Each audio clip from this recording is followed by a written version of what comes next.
Chunk 1, dernière nouvelle, et nous venons d'apprendre il y a quelques minutes que la star du divertissement, Hulk Hogan, est décédée. Les rumeurs s'emballent et cette fois, elles frappent au cœur même du catch professionnel. Les réseaux sociaux ont été submergés de déclarations choquantes. Les fans paniquent et les gros titres murmurent quelque chose de trop sombre pour être cru. Hulk Hogan est-il réellement mort ? Pendant des jours, un homme est resté remarquablement silencieux. Son rival et ami de longue date, Ric Flair. Ce silence a plongé Internet dans la frénésie, alimentant les théories du complot et la peur. Mais maintenant, Flair a finalement pris la parole. Et ce qu'il vient de dire laisse les gens stupéfaits, furieux et pose encore plus de questions. Cette révélation choquera non seulement de nombreux fans au plus profond d'eux-mêmes, mais changera votre façon de les considérer. Le retournement de carrière choquant de Ric Flair 2024. Les rumeurs et le chaos ligne dominent peut-être les gros titres aujourd'hui, mais l'histoire de Ric Flair est construite sur quelque chose de bien plus durable. Une vie acharnée et incroyable dans le catch professionnel qui a défini plusieurs époques du divertissement sportif. Né Richard Morgan Fleer le 25 février 1949 à Memphis, Tennessee, il a été adopté et élevé dans le Minnesota où son avenir semblait tout sauf prévisible. Pourtant, dès son plus jeune âge, l'attrait pour le spectacle plus grand que nature était impossible à ignorer. 1972, après s'être entraîné sous la direction du légendaire Verragani, Flair a fait ses premiers pas dans le catch professionnel. Les arènes étaient plus petites à l'époque et les projecteurs moins puissants, mais son charisme était déjà indéniable. Tout au long du milieu des années 1970, Flair a perfectionné son art avec l'American Wrestling Association avant de rejoindre la National Wrestling Alliance, un mouvement qui a préparé le terrain pour l'une des carrières les plus remarquables que le sport ait jamais connue. La tragédie a failli mettre fin à ce parcours bien avant qu'il ne commence réellement. 1975, Flair a été impliqué dans un accident d'avion catastrophique. Caroline du Nord qui lui a laissé le dos brisé à 3 endroits.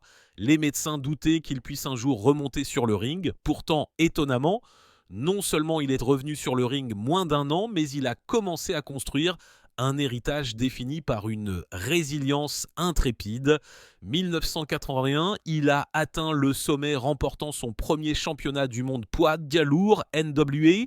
C'est ici que le personnage de Nature Boy a vraiment pris son envol, enveloppé de robes à paillettes, affichant une arrogance de millionnaire et ponctuant chaque victoire de son désormais emblématique « Wouh !» Ric Flair s'est transformé l'incarnation de l'excès dans le catch. Audacieux, effronté, inarrêtable, la renommée de Flair a explosé à nouveau 1983 lorsqu'il a aidé à former les Four Horsemen, une écurie qui allait redéfinir à jamais la narration de faction dans le catch professionnel.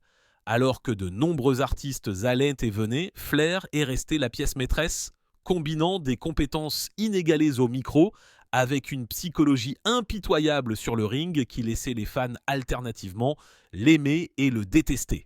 Tout au long des années 1980 et jusqu'au début des années 1990, il a dominé la NWA et le World Championship Wrestling, collectionnant les titres mondiaux avec une régularité étonnante. Chunk 2, ses querelles et ses performances durant cette époque sont devenus le fondement des personnages les plus célèbres du catch moderne. Qu'il s'agisse de style et de profilage ou d'orchestration du chaos, la bravade flamboyante de Flair a fait de lui une attraction phare à travers le monde. 1991, Flair a de nouveau choqué les fans rejoignant la World Wrestling Federation de Vince McMahon. Portant la ceinture de champion NWA, il s'est déclaré le véritable champion du monde et a rapidement bouleversé le paysage de la WWF. Durant son premier passage de 1991 à 1993, le Nature Boy a remporté 2 fois le championnat WWF, déclenchant des affrontements mémorables avec des stars comme Randy Savage et Bret Hart. Son passage à la WWF a élargi son public et a prouvé que même dehors du système NWA-WCW, Flair pouvait instantanément devenir la pièce maîtresse de n'importe quelle promotion de catch. Mais aussi vite qu'il est arrivé, il a choisi de retourner sur les champs de bataille qui l'ont fait. De 1993 à 2001, Flair est revenu à la WCW où il a embrassé des rivalités sauvages avec Sting, Hulk Hogan et Randy Savage. Ces querelles n'étaient pas seulement des matchs, c'était des pierres angulaires sculpturelles pour les fans de catch. Alors que la WCW tentait de surpasser la WWE durant les fameuses Monday Night Wars, Flair est resté l'un de ses interprètes les plus constants et captivants. À travers les championnats, les trahisons et les promos inoubliables, il a porté le poids de l'héritage de la WCW durant ces années les plus chaotiques. Pourtant, même Flair n'a pas pu empêcher la chute éventuelle de l'entreprise. Lorsque la WCW a fermé ses portes 2001, il a semblé qu'un chapitre de la vie de Flair s'était terminé pour de bon. Puis est venu mars 2008, une nuit gravée à jamais dans l'histoire de WrestleMania. Face à Shawn Michaels à WrestleMania 24, Flair a livré une performance époustouflante dans ce qui était considéré comme son match de retraite. Michaels a murmuré les mots inoubliables « Je suis désolé, je t'aime » avant d'asséner le super kick décisif. Flair a perdu le match, mais le moment est devenu l'un des adieux les plus émouvants du catch. Les fans ont cru avoir véritablement assisté à la fin du parcours sur le ring du Nature Boy. Pourtant, tout comme l'accident d'avion des décennies plus tôt, Flair a simplement refusé de rester à terre. De 2009 à 2011, Flair a stupéfié les fans sortant de sa retraite pour une course à la TNA Wrestling, plus tard connue sous le nom d'Impact Wrestling. Qu'il soit loué ou critiqué pour être remonté sur le ring, Flair a prouvé une fois de plus qu'il pouvait susciter la conversation simplement laquant ses bottes. Ses matchs à la TNA n'étaient peut-être pas au même niveau physique que durant ses beaux jours, mais sa capacité à divertir est restée emblématique. Alors que ce chapitre se fermait, l'héritage de Flair n'a fait que s'enrichir. Commençant 2012 et se poursuivant jusque 2024, il est réapparu à la WWE dans divers rôles hors du ring. Il a géré sa fille Charlotte Flair, soutenant son ascension vers le statut de l'une des championnes féminines les plus dominantes de la WWE. Simultanément, il est devenu une figure de la culture pop transversale, jouant dans des publicités, lançant un podcast populaire et transformant Woo un style de vie de marque. Même dans sa 70e année, l'esprit d'entreprise de Flair est resté inarrêtable. 2023, il a lancé des marques de cannabis et de boissons énergisantes sous son nom classique Woo, transformant son slogan un symbole de vie à haute énergie. Chunk 3. Certains fans ont été surpris, d'autres impressionnés, mais presque tout le monde a convenu que cela reflétait le refus de Flair de ralentir ou de s'effacer discrètement. Des produits dérivés à la culture des mèmes, Ric Flair était passé de lutteur à icône durable et pourtant l'histoire a continué à prendre une tournure inattendue. 2024, Flair a fait à nouveau la une des journaux signant un accord promotionnel avec All Elite Wrestling AEW. Tant qu'ambassadeur spécial, il est une fois de plus monté sur le devant de la scène, travaillant avec la nouvelle génération de stars et réintroduisant son aura légendaire à un public différent. Pour les fans qui l'ont suivi depuis les jours territoriaux jusqu'à la suprématie de la télévision câblée, cela a ressemblé à une boucle bouclée. Ric Flair ne luttait plus, mais il restait une force, une preuve vivante que les vraies légendes évoluent tout restant indubitablement elles-mêmes. Les scandales les plus sombres de Ric Flair. Le rugissement de la carrière de Ric Flair n'a jamais été égalé, mais derrière les robes scintillantes et l'or du championnat se cache une réalité plus sombre et plus compliquée qui a failli détruire la légende de l'intérieur. Au fil des ans, les plus grandes batailles de Flair ne se sont pas déroulées sur le ring, elles ont été menées contre ses propres habitudes destructrices. Pendant des décennies, il a lutté contre la toxicomanie et l'alcoolisme, une dépendance qu'il a ouvertement admise dans ses autobiographies et dans plusieurs reportages d'ESPN. Le style de vie de fête qui est devenu une partie de son image de marque a évolué une routine dangereuse qui l'a laissé hospitalisé 2017. Luttant pour sa vie après des années de forte consommation d'alcool qui ont déclenché une insuffisance cardiaque et rénale critique. Les médecins l'ont supplié à plusieurs reprises d'arrêter, l'avertissant qu'une seule beuverie de plus pourrait s'avérer fatale. Flair lui-même a avoué plus tard que sa dépendance lui avait presque tout coûté, y compris son héritage. Alors que son image professionnelle projetait une richesse et un succès infini, coulisses, Flair était aux prises avec d'énormes problèmes financiers. Bien qu'il ait gagné des millions au cours de sa carrière, il a fait face à de graves dettes envers l'IRS, à des poursuites et à des saisies de salaires liées à des impôts impayés, à une pension alimentaire et à des habitudes de dépenses somptuaires.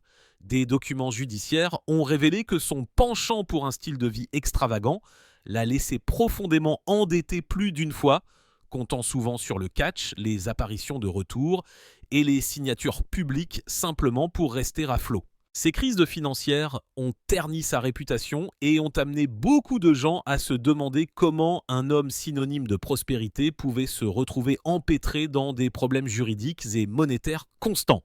Même si les gros titres célébraient ses championnats, des documents hors écran dressaient un tableau sombre d'une superstar luttant pour contrôler ses propres finances. La vie personnelle chaotique de Flair s'étendait au-delà de son compte bancaire et dans ses relations. Marié 5 fois, il est devenu notoire pour ses mariages houleux et ses divorces très médiatisés.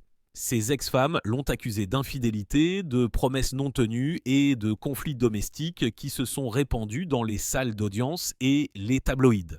Ces allégations ont transformé l'histoire personnelle de Flair, un cycle de controverses, alors que des documents juridiques et des interviews émotionnelles ont révélé le tribut émotionnel que son style de vie a infligé non seulement à lui-même, mais aussi à ses proches. Chaque mariage semblait se dissoudre sous la pression de la célébrité, des voyages, de la tentation et de son incapacité avouée à se poser. Au fur et à mesure que son succès professionnel grandissait, sa stabilité personnelle semblait s'effondrer, laissant derrière elle une traînée de chagrins d'amour et de désaccords juridiques très médiatisés. L'une des taches les plus sombres sur l'héritage de Flair est survenue lors du vol infernal désormais tristement célèbre de 2002.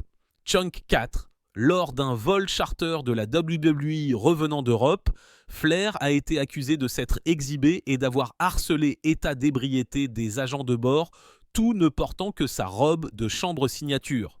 Bien que l'incident ait longtemps été chuchoté coulisses, il a refait surface de manière explosive dans un documentaire de 2021, entraînant une forte réaction négative sur les réseaux sociaux. Alors que les sponsors retiraient leur soutien et que les fans exigeaient des comptes, la WWE a rapidement retiré Flair des campagnes promotionnelles courtes et des accords de merchandising prévus. Le regain d'attention porté au scandale a forcé Flair à se défendre publiquement, tout subissant l'un des coups les plus dommageables à sa réputation de sa carrière ultérieure. Ce que certains considéraient autrefois comme du folklore sauvage de vestiaire est devenu un scandale bien réel qui a menacé d'effacer des décennies de bonne volonté. Les problèmes de santé ont formé un autre fil implacable traversant la vie ultérieure de Flair, soulignant à la fois les conséquences physiques et émotionnelles de ses choix. Son hospitalisation quasi fatale 2017 a choqué le monde du catch et a conduit à une cascade de révélations sur des lésions cardiaques chroniques, une insuffisance rénale et des années de complications de santé non diagnostiquées aggravées par une consommation continue d'alcool. Bien qu'il ait survécu, cette épreuve l'a forcé à réévaluer ses priorités et à parler plus ouvertement des dangers de l'excès constant. Pourtant, même avec les avertissements sévères des médecins, Flair a souvent admis dans des entrevues que rester sobre permanence restait l'une de ses batailles les plus difficiles, prouvant que la dépendance ne disparaît pas avec la célébrité ou l'âge. Flair s'est également retrouvé à plusieurs reprises embourbé dans des litiges juridiques au fil des ans, se querellant avec tout le monde, des fournisseurs indépendants à son propre employeur. 2012, il a été poursuivi par iSpots.com pour ne pas avoir remboursé les prêts liés aux apparitions d'autographes, traînant son nom dans des menaces de faillite et des plaintes judiciaires publiques. Des années plus tard, il s'est heurté à la WWE dans un conflit de marque houleux au sujet de l'expression « The Man » qu'il revendiquait comme faisant partie de son héritage après que Becky Lynch a commencé à l'utiliser comme surnom. Flair a fait valoir que le slogan était inséparable de sa propre histoire de slogan, exigeant une compensation pour son utilisation. La WWE a résisté, suscitant des mois de débats lignes, des rires de la part des fans et un affrontement tendu entre la légende et la société qui a mis davantage évidence la lutte continue de Flair pour équilibrer la fierté, les finances et la politique. L'ascension, la chute et le retour de Hulk Hogan. L'éclat de la gloire de Hulk Hogan n'a pas commencé sous les feux de la rampe de WrestleMania. Elle a pris forme grâce à la détermination, au timing et à une personnalité plus grande que nature qui a transformé Terry Bollea, l'une des figures les plus influentes de l'histoire du divertissement sportif. Né le 11 août 1953 à Augusta, Géorgie, et élevé à Tampa, Floride, les premières années de Hogan laissaient peu présager l'explosion de la culture pop qu'il allait devenir. 1969, il est entré à la WWF, maintenant WWE, pour la première fois sous le nom de Ring Hulk Hogan, portant à la fois une taille imposante et un charisme brut. Tout a changé quand Hollywood l'a appelé 1980, le choisissant comme Thunder Lips dans Rocky III. La brève apparition a catapulté Hogan dans la reconnaissance grand public et a jeté les bases de ce qui allait bientôt éclater une véritable Hulkamania. 1984, Hulk Hogan a vaincu l'Iron Sheik pour remporter son premier championnat de WWF, devenant instantanément le héros et l'emblème de l'expansion nationale de l'entreprise. Ses muscles bronzés, sa moustache guidon et son esthétique de super-héros rouge et jaune ont contribué à redéfinir le catch professionnel, le faisant passer d'un sport de niche à un divertissement mondial. Le public a embrassé sa signature leg drop et ses slogans immortels « Qu'est-ce que tu vas faire, mon frère ?» quand Hulkamania déferle sur toi.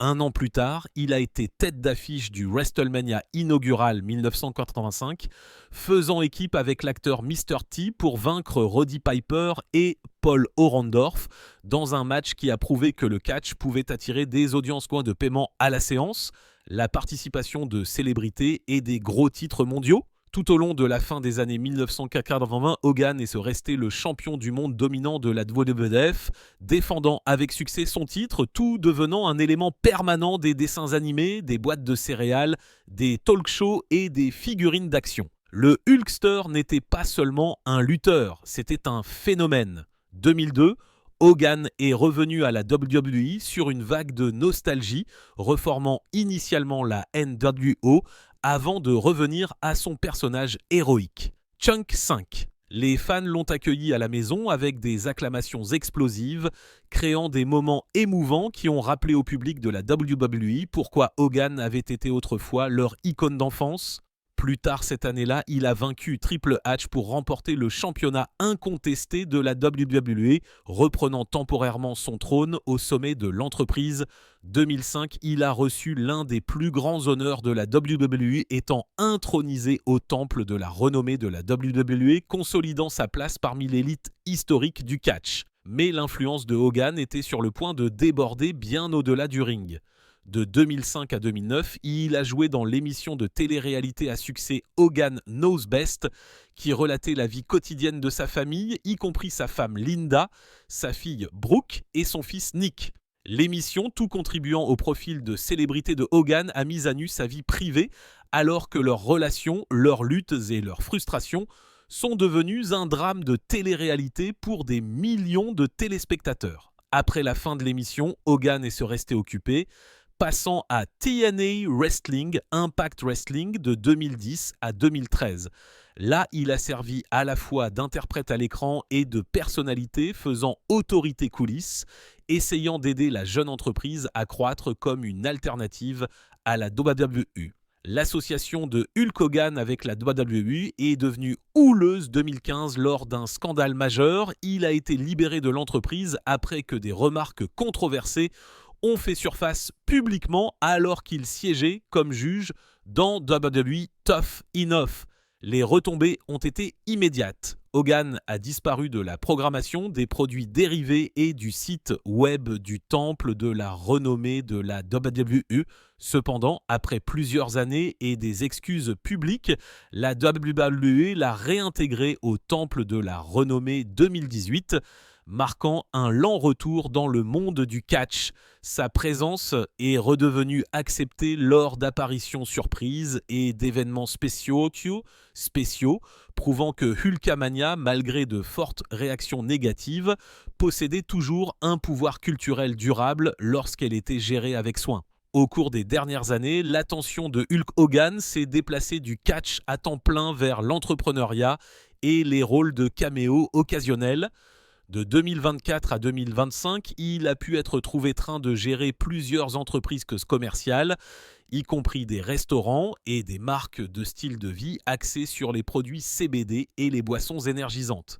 Bien qu'il ne porte plus les ceintures de championnat d'antan, Hogan a canalisé sa notoriété de marque dans des opportunités commerciales qui s'adressaient à la fois à son public de catch fidèle et aux consommateurs soucieux de leur santé. De plus, il a continué à apparaître dans les apparitions de la WWE tant qu'animateur invité spécial ou commentateur, prêtant sa voix emblématique et sa présence de star à des segments nostalgiques qui ont ravi les fans de longue date tout accrochant de nouvelles générations.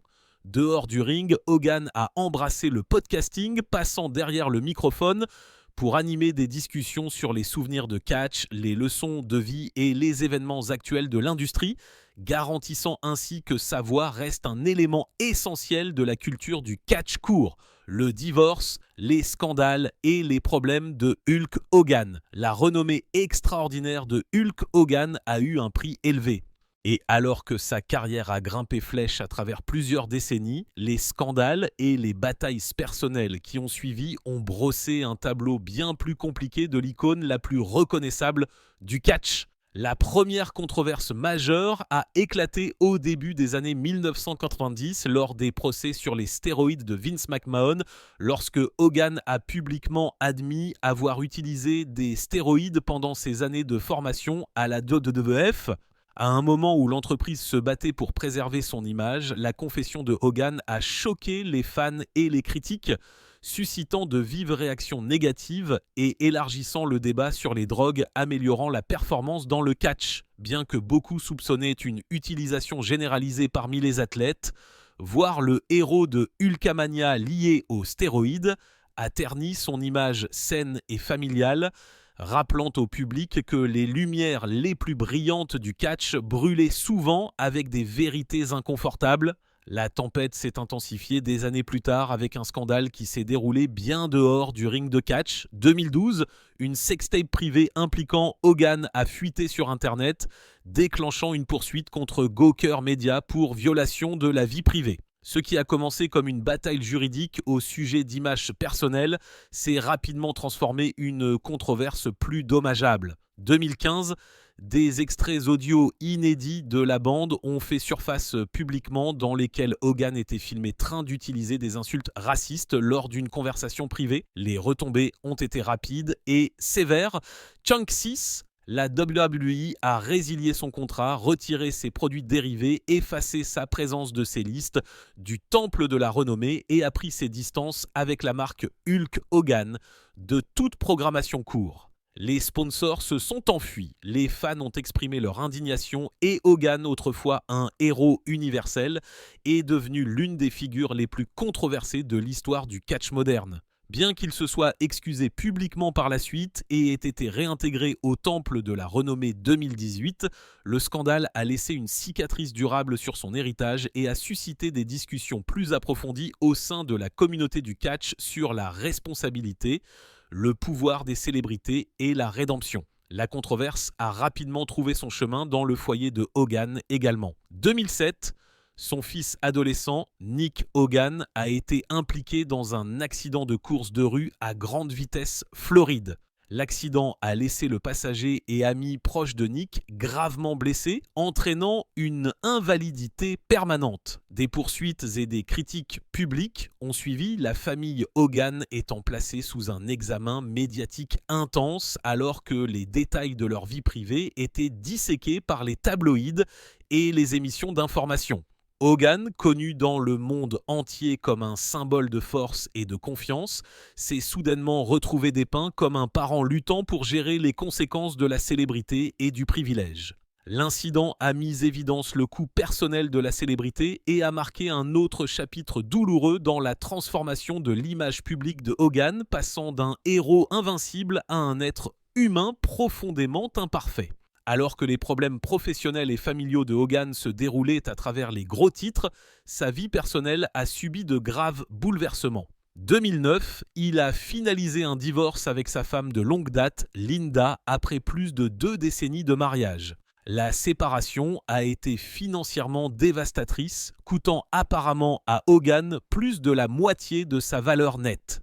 Des années d'exposition à la télévision de réalité sur Hogan Knows Best, combinées à des poursuites courtes, ont laissé sa fortune autrefois massive considérablement réduite. Hogan a admis plus tard dans des interviews qu'il avait presque envisagé de se suicider à un moment donné pendant la procédure de divorce, révélant un profond bouleversement émotionnel derrière la bravade confiante qu'il a affichée tout au long de sa carrière. Cet effondrement financier, associé à la transparence accidentelle des célébrités, a créé une image bien éloignée du champion indestructible que les fans de catch adoraient autrefois. La dégradation physique a accompagné ces luttes émotionnelles et financières. Des décennies d'exécution de manœuvres de claquage corporel et de catch, malgré la douleur, ont conduit à une longue série de problèmes médicaux.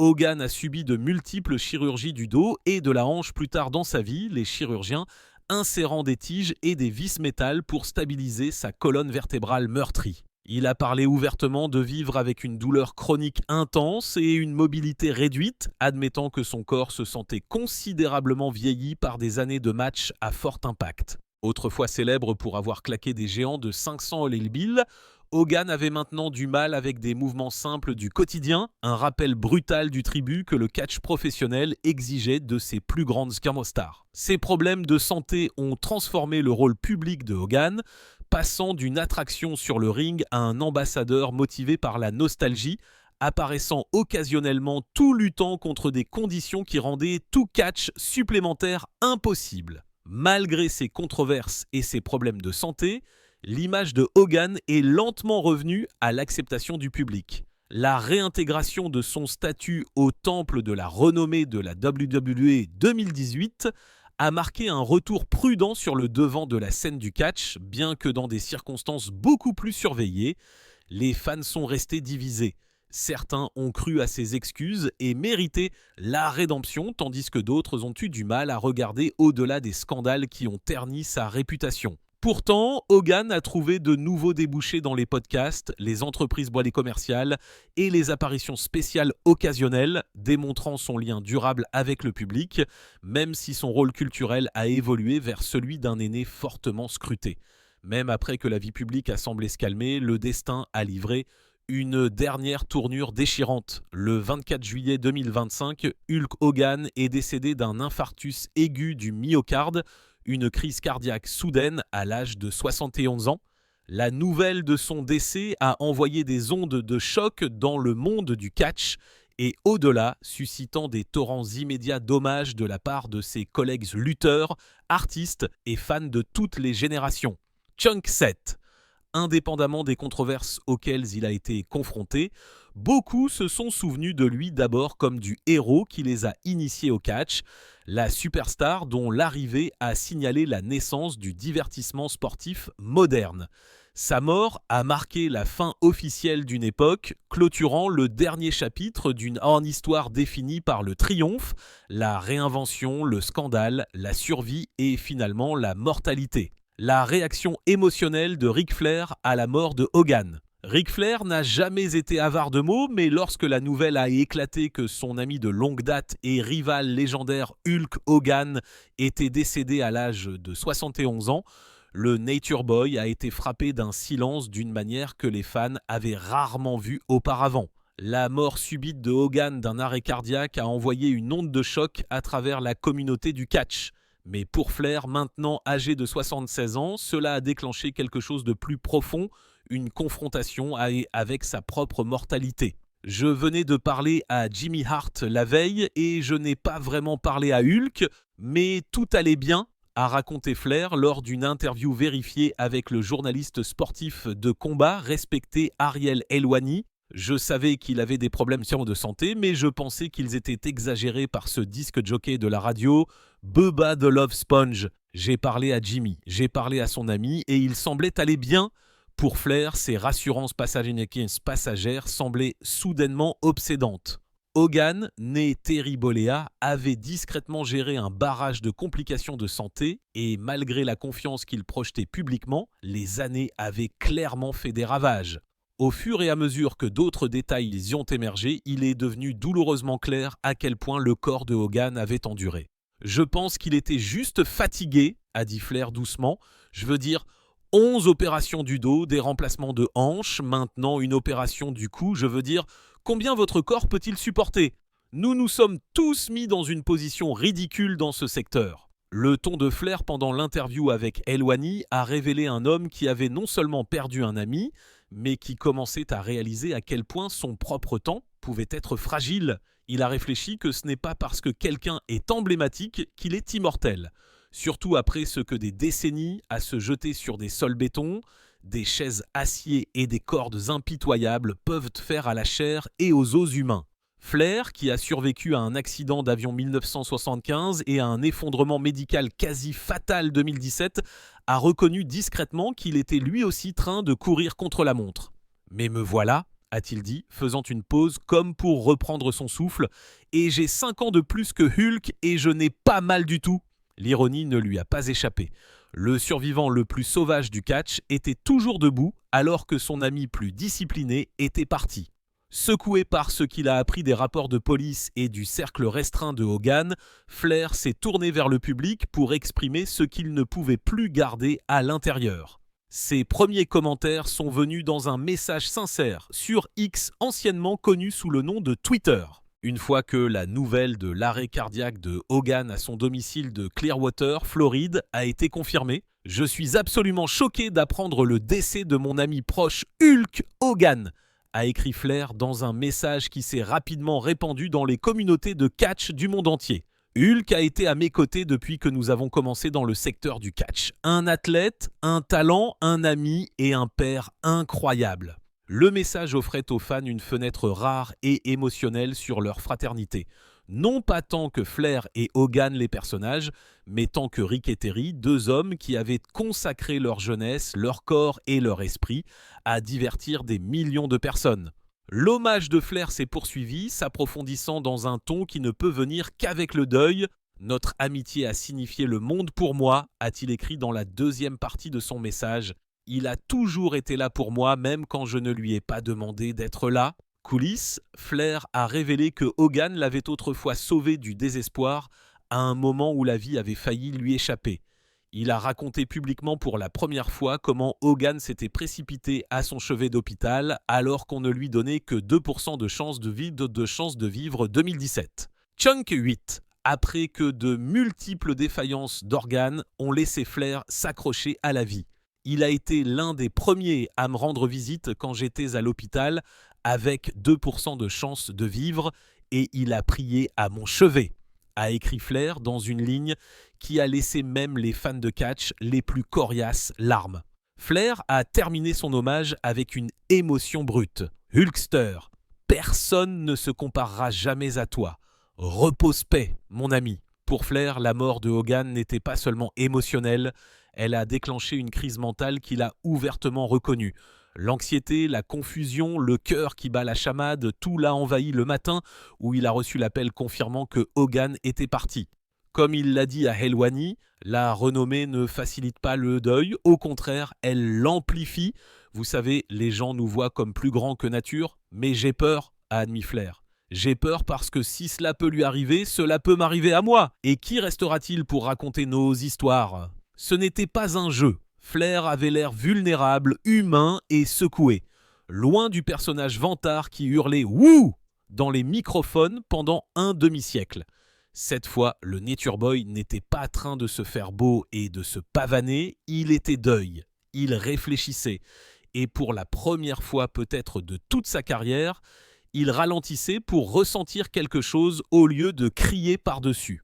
Le monde du catch a réagi à la réponse de Flair avec un mélange de tristesse et d'admiration.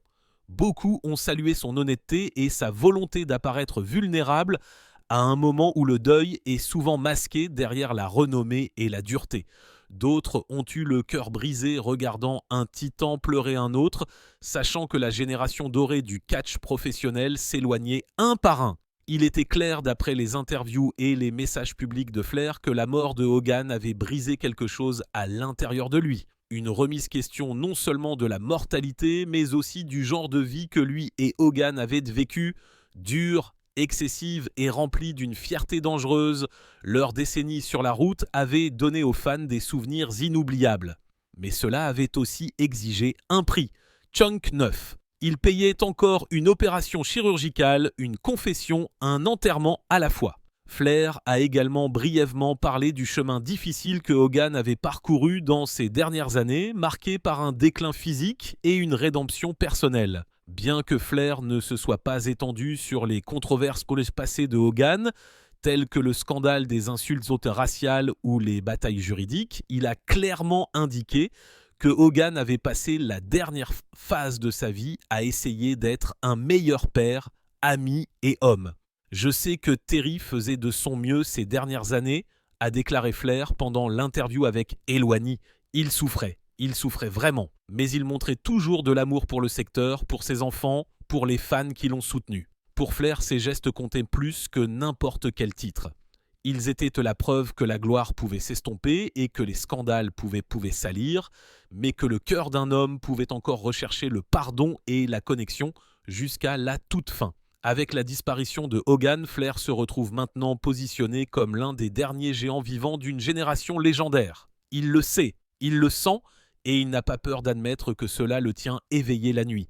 Quand je partirai, j'espère juste que quelqu'un se souviendra de moi comme je me souviendrai de Hulk, a déclaré Flair dans une réflexion accablée de chagrin. Si son hommage est une indication, Flair se souviendra de Hogan non pas comme d'un rival ou même d'un lutteur, mais comme d'un frère qui s'est agenouillé à côté de son lit d'hôpital et a prié pour sa survie alors que presque tout le monde avait abandonné.